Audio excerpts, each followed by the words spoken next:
The warning alarm screamed through Kai Reeves's helmet as his reconnaissance pod spiraled toward the crimson surface of Xerion.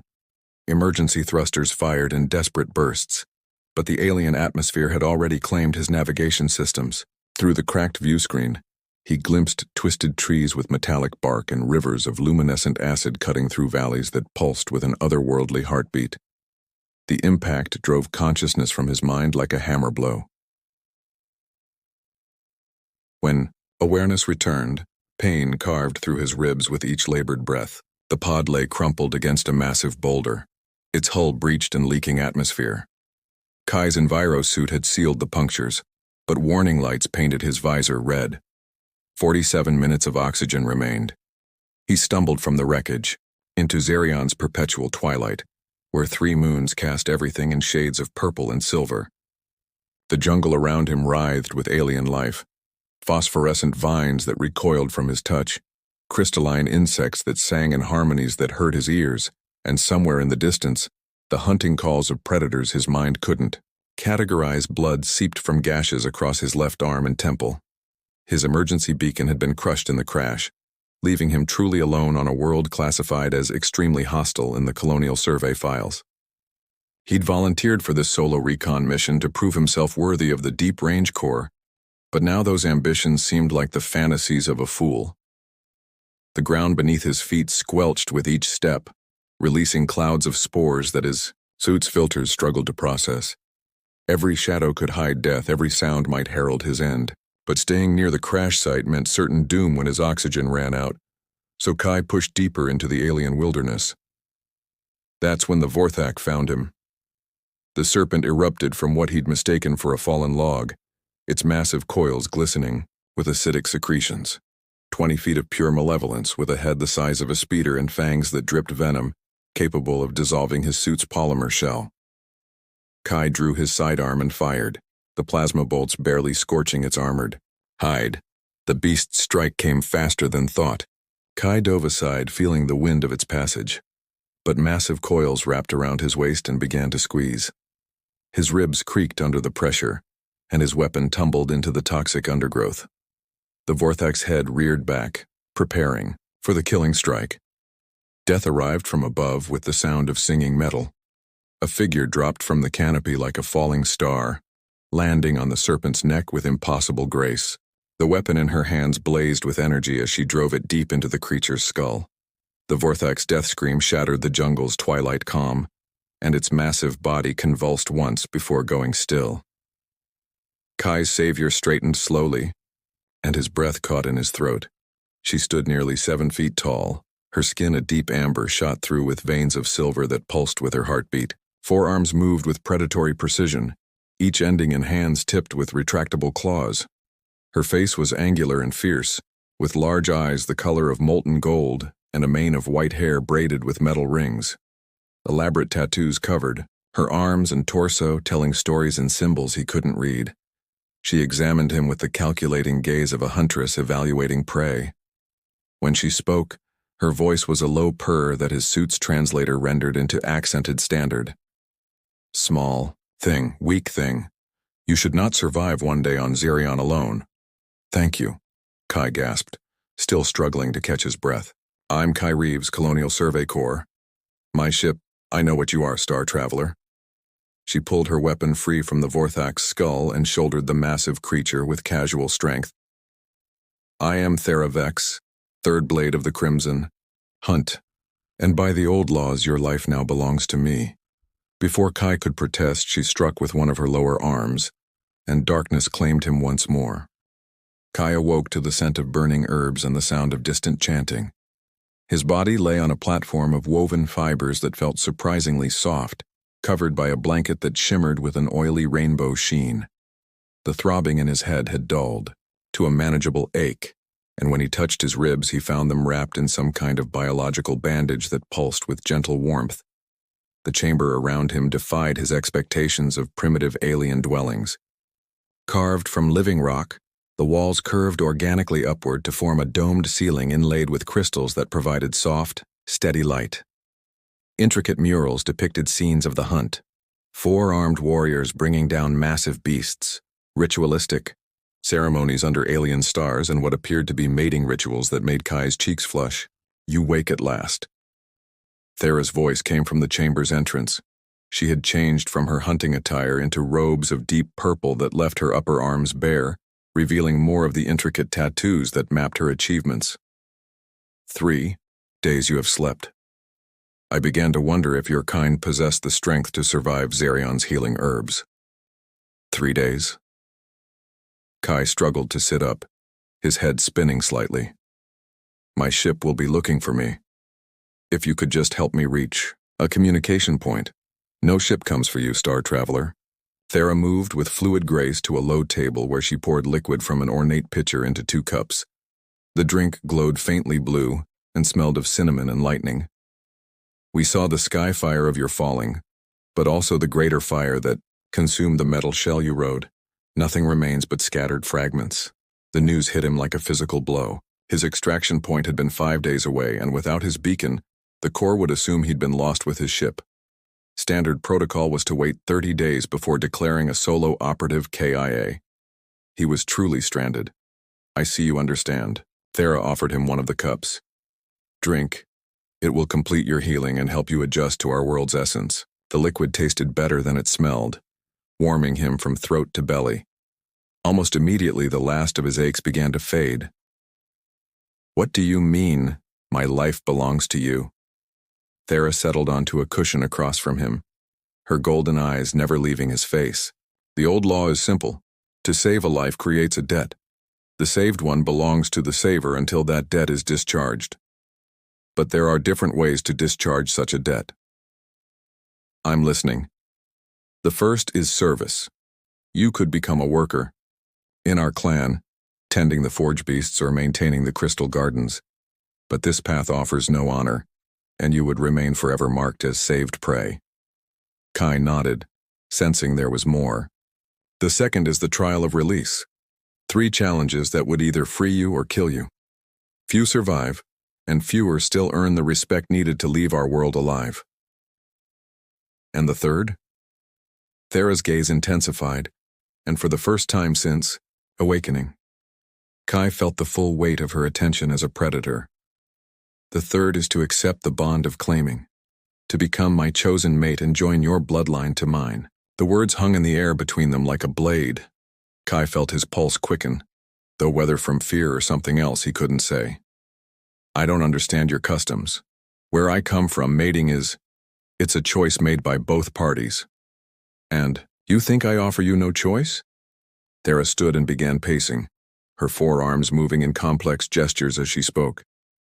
Among my people, the choice to claim is the highest honor a huntress can offer. I have walked the killing grounds for 30 seasons, taken trophies from beasts that would freeze your blood, and never has my heart stirred for any male of our kind. She stopped directly in front of him, close enough that he could see the silver veins beneath her skin pulse with emotion. But you, small star warrior, you intrigue me. When the Vorthak held you in its coils, you did not weep or beg. You faced death with the courage of a true hunter, though your weapons were poor and your knowledge lacking. I'm honored, Kai began carefully, but I barely know you, and you don't really know me. How can you make such a decision based on one encounter?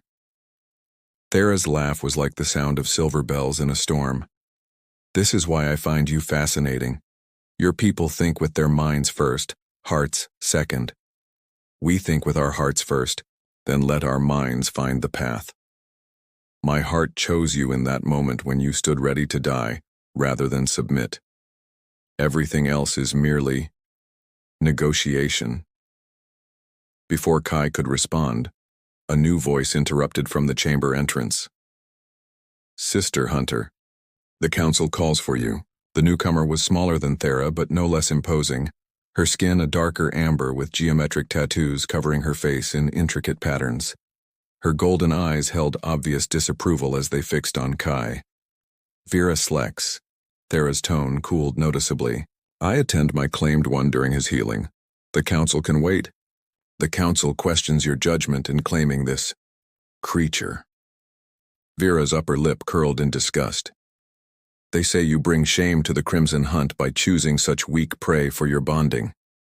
Thera's hands moved to her weapons with casual menace. Let them say it to my face and see how long their tongues remain attached to their heads. Perhaps they will. Vera's smile held no warmth. Huntress Kale Threx has formally challenged your claim.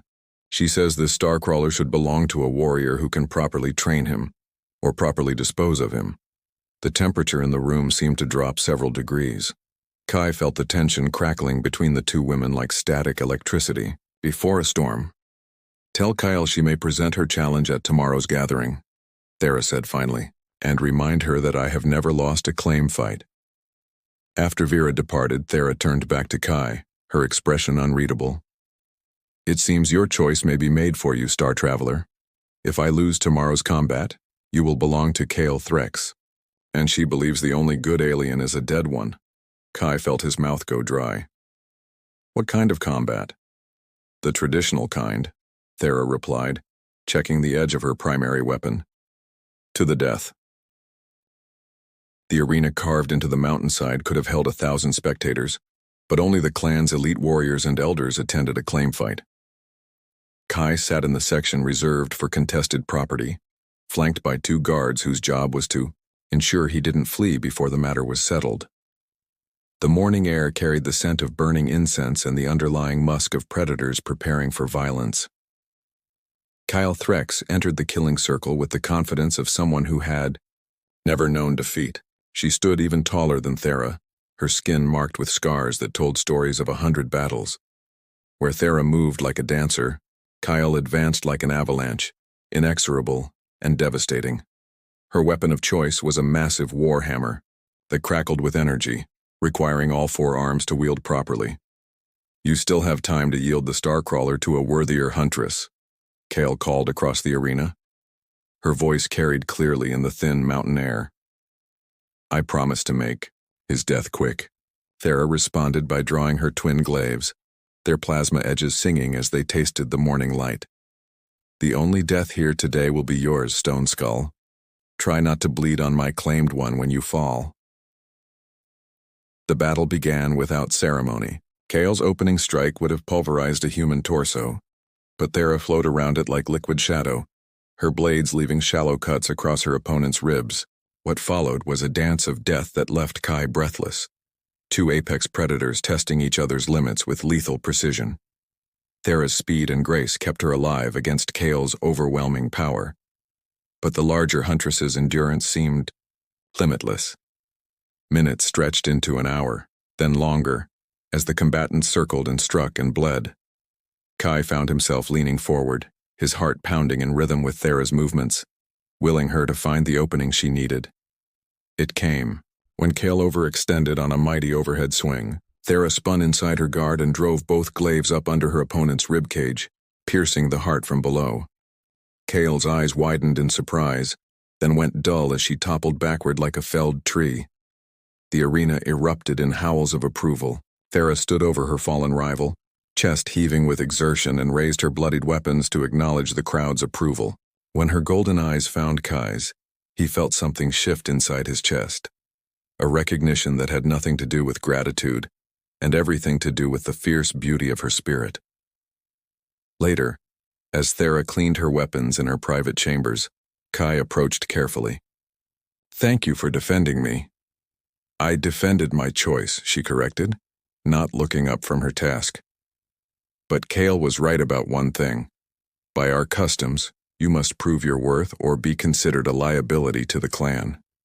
Even as my bonded mate, you would need to demonstrate that you can contribute something beyond mere breeding potential. What kind of proof? The trials of bonding.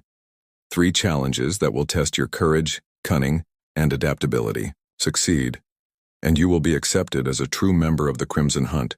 Fail. She shrugged expressively. The first trial came at dawn. Kai stood at the edge of a cliff face that dropped into misty depths, wearing only basic climbing gear and carrying a simple knife. His task was to descend to the crystal caves below and retrieve a shard of singing stone, the crystalline formation that provided light and power to the clan's stronghold. The descent nearly killed him 3 times. Handholds crumbled under his weight, forcing desperate leaps to catch new grips. Acid-spitting cave dwellers emerged from crevices to test his reflexes. But his training in zero-G combat served him well, and his smaller size allowed him to navigate passages that would have challenged his larger hosts.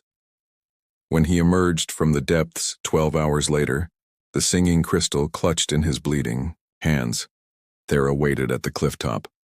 Something in her expression had changed, the calculating assessment replaced by what might have been approval. The second trial took place in the clan's forge chambers, where weapons and tools were crafted, from living metal that required both physical strength and mental discipline to shape.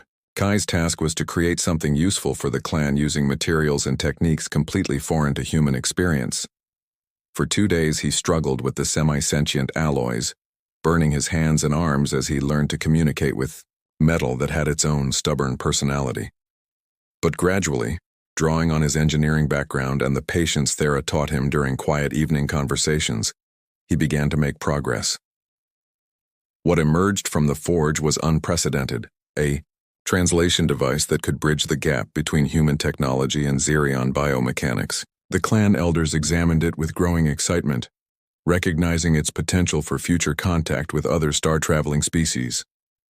Clever Star Warrior, the eldest among them pronounced, "You think not like us, and this brings new possibilities." The third trial was combat, but not against a beast or rival warrior. Instead, Kai faced a series of holographic opponents generated by ancient clan technology, each one designed to test a different aspect of fighting skill. His human training in multiple martial arts and weapon systems proved surprisingly adaptable to four-armed combat styles. But the real test came when the holograms were replaced by Thera herself, armed and armored for serious combat.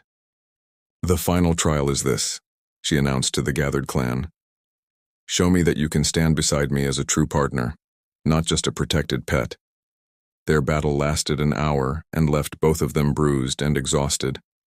Kai couldn't match her, raw power or speed, but he fought with intelligence and determination, adapting his tactics to exploit the few advantages his smaller size and different fighting style provided. In the end, they stood locked together, her blade at his throat and his knife pressed against her ribs, both breathing hard and covered in sweat. "Acceptable," she said finally, stepping back with something that might have been pride in her voice.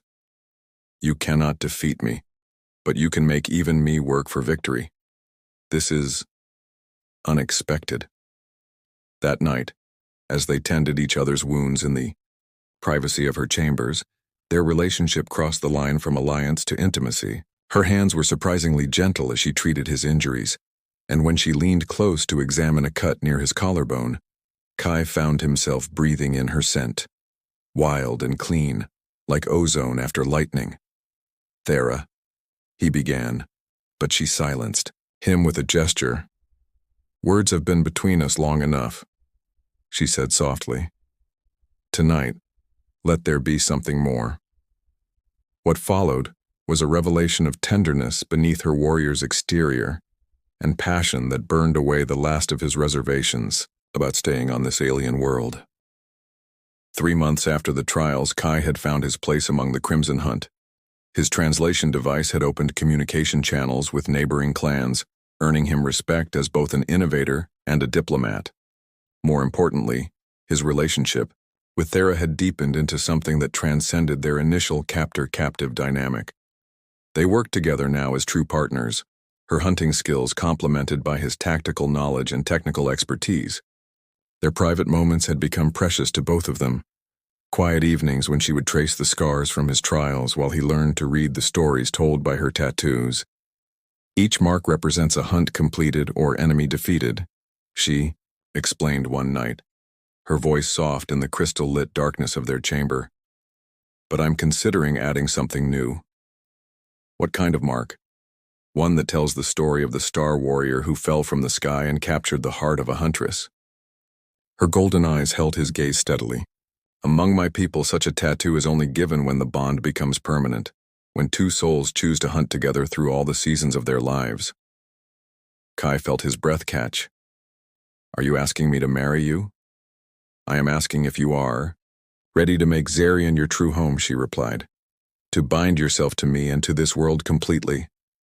Before he could answer, alarms began sounding throughout the stronghold. Emergency signals echoed off the stone walls, bringing both of them to their feet instantly. Through the chamber's crystal window they could see lights in the sky, the distinctive blue-white flare of human military dropships. "Your people have come for you," Thera said quietly, her voice carefully neutral. The rescue team consisted of 2 full squads of colonial marines led by Captain Elena Vasquez, a woman whose reputation for never leaving anyone behind was legendary throughout the Corps. They had tracked the debris field from Kai's ship and followed energy signatures to the clan stronghold, bringing enough firepower to level a small city. "Reeves," Captain Vasquez's voice boomed across the mountain plaza where the clan had gathered to meet these unexpected visitors. "Stand down and identify yourself." Kai stepped forward, acutely aware that dozens of weapons were trained on him from both sides. "Captain, I'm alive and unharmed. These people saved my life. We're here to extract you, Reeves. Gather your gear and prepare for immediate departure." "It's not that simple." Kai looked back at Thera, who stood with her clanmates, her face an unreadable mask. "I need to explain what's happened here." The negotiations that followed were tense and complicated.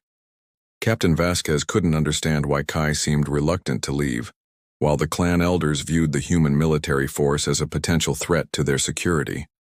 Through it all, Thera remained silent, watching Kai with those golden eyes that seemed to see straight through to his soul. The breaking point came when one of the Marines, made nervous by the alien's predatory appearance, accidentally discharged his weapon. The plasma bolt struck a crystal formation near the clan's younglings, and in the space of a heartbeat, the situation exploded into violence.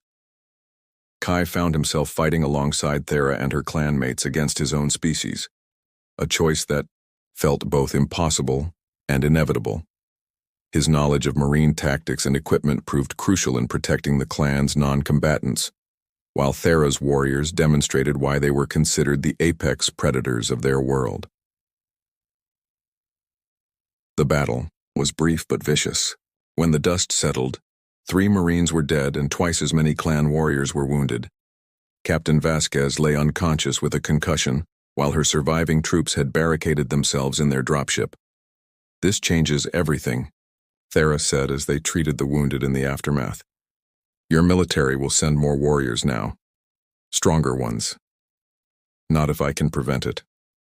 Kai activated his personal communicator, broadcasting on the Corps' emergency frequency. "This is Scout Reeves to Colonial Command. I'm alive and safe, but requesting immediate stand-down of all military operations in this sector."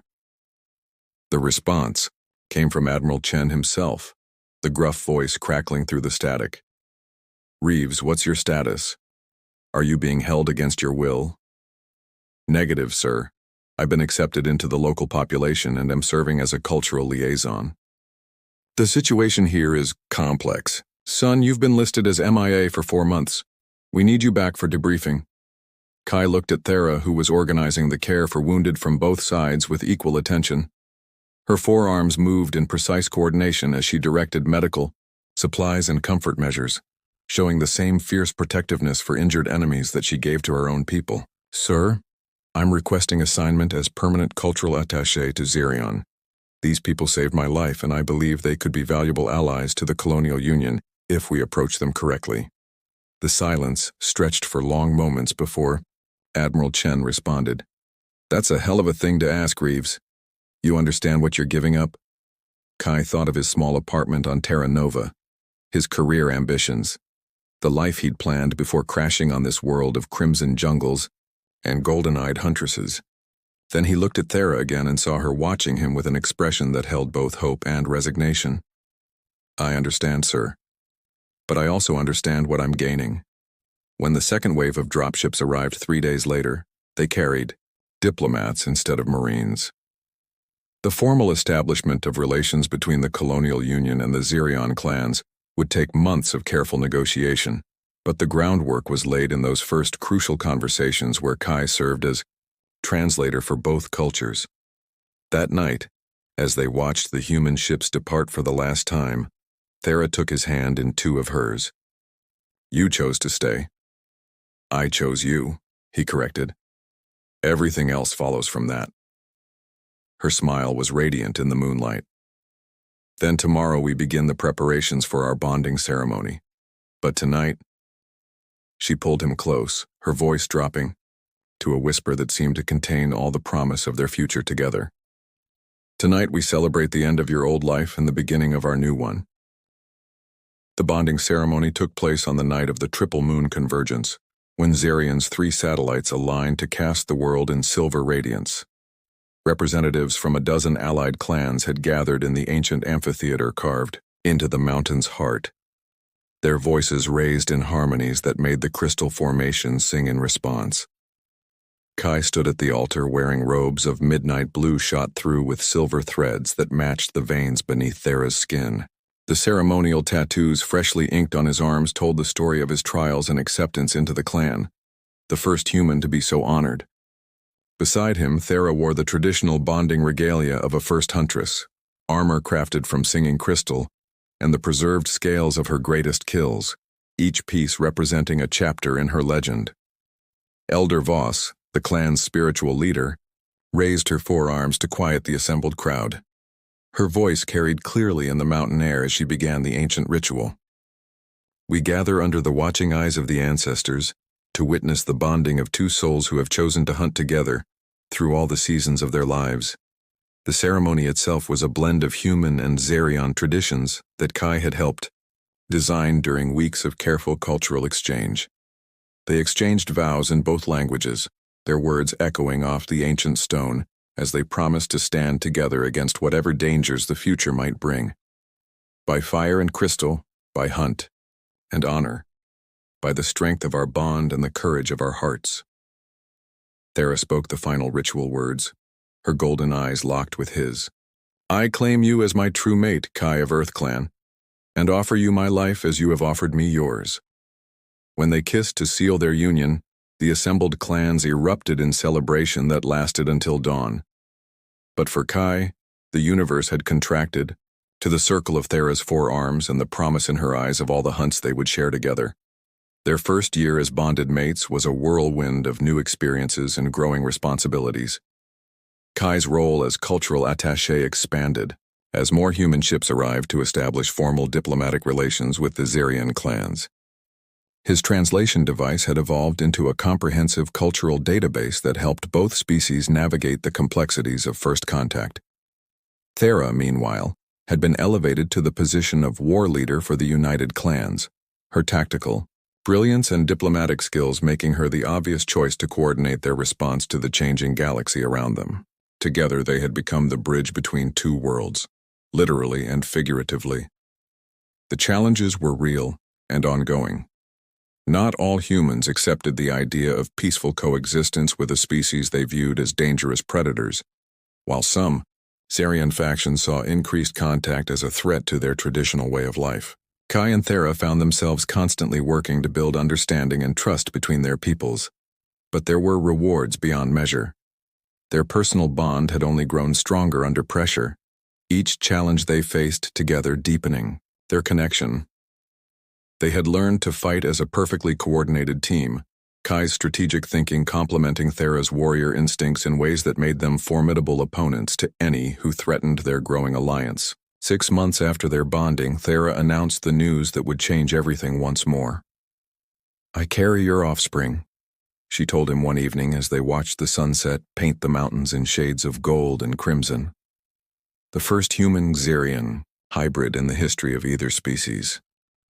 The pregnancy was closely monitored by doctors from both cultures, as no one was certain what to expect from such an unprecedented genetic combination.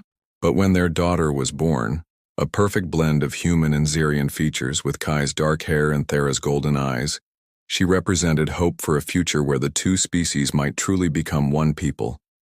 They named her Astra, meaning star in both languages, and she became the center of their universe in ways that neither parent had anticipated. Watching Thera cradle their child with infinite tenderness, all 4 arms working in perfect coordination to ensure the baby's comfort and safety, Kai felt his heart expand beyond anything he had previously believed possible.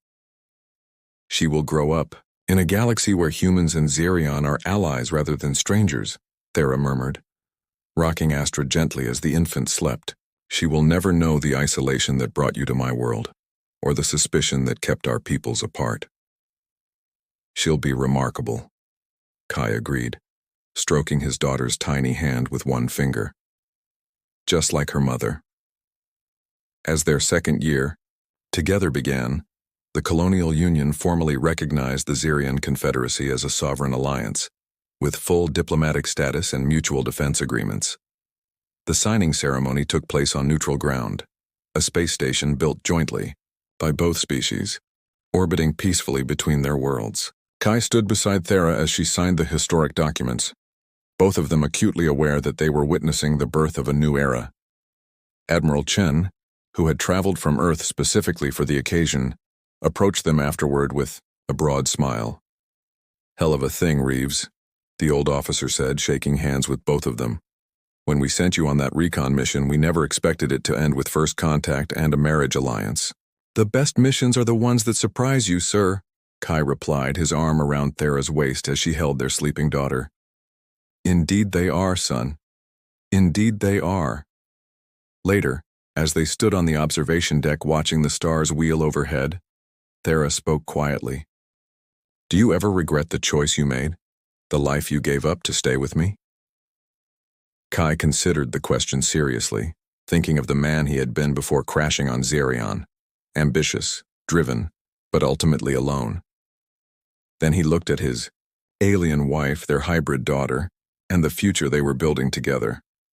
"I crashed on your world as a scout looking for new territories to explore," he said finally. "But I found something infinitely more valuable than any star system or mineral deposit. I found my home." Thera's smile was radiant in the starlight. "Then let us go home, my star warrior, and see what new horizons tomorrow will bring." As they walked back toward their shuttle, Astra began to stir in her mother's arms, her golden eyes opening to regard the universe with the fearless curiosity that would define her generation. Behind them, the stars shone down on two worlds growing closer together, bound by the love of a human scout and the Huntress who had claimed his heart. The galaxy, it seemed, was full of infinite possibilities for those brave enough to seize them. The end.